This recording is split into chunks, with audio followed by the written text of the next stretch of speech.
नमस्कार, आपण पाहत आहात अमरावती सिटी न्यूज। मित्रांनो, आज 1 डिसेंबर 2020 रोजी अमरावतीत अनेक ठिकाणी शिक्षक मतदारसंघाचे मतदान पार पडले।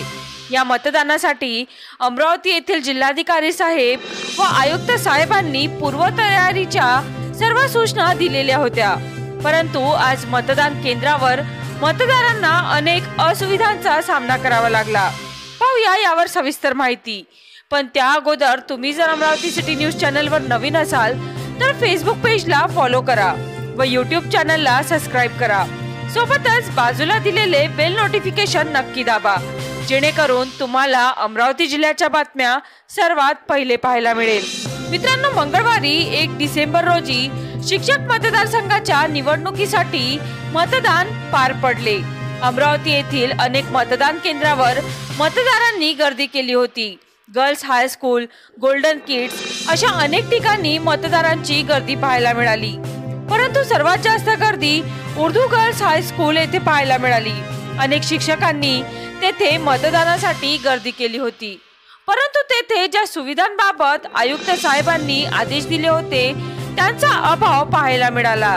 इतर तर सोडा, परंतु मतदानासाठी लोकांना 2-2 तास वाट पाहावी लागली व तेथे पिण्याचे पाणीही उपलब्ध नव्हते। अनेकांनी आपल्या तोंडावर मास्कही बांधले नव्हते, तर सोशल डिस्टन्सिंगही पाहायला मिळाली नाही।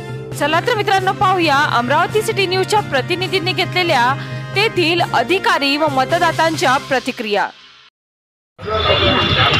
आज 9 वाजतापासून मतदारांची फार मोठी लाईन लागलेली आहे।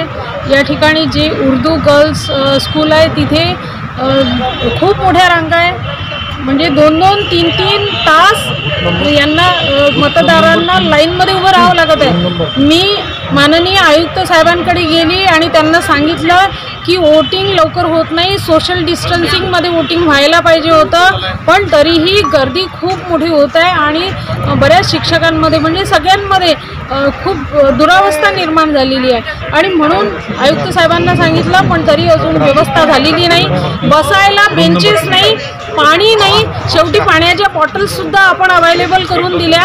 खरोखर प्रशासनाने याकडे लक्ष द्यायला पाहिजे आणि मी अजूनही विनंती करते की एवढी मोठी लाईन आहे, 2-2 तास जर लागत असेल तर मतदारांकडे खरंच दुर्लक्ष होत आहे।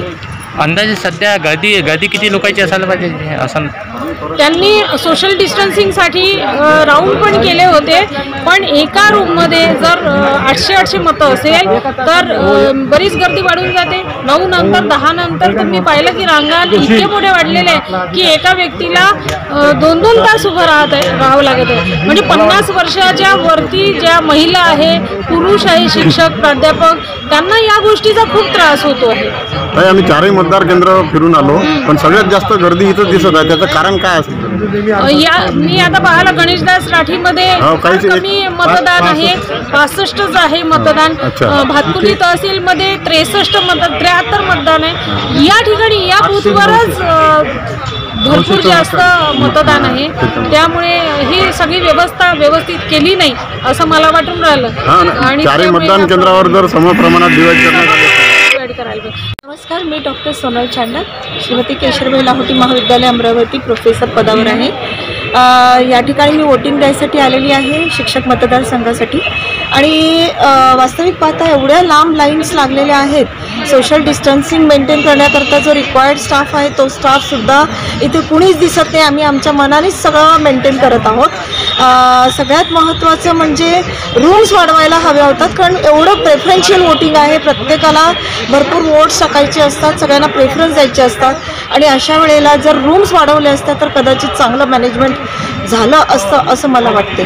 धन्यवाद। चला तर मित्रांनो, पुन्हा भेटूया नवीन बातमीसह। तोपर्यंत पाहत रहा अमरावती सिटी न्यूज।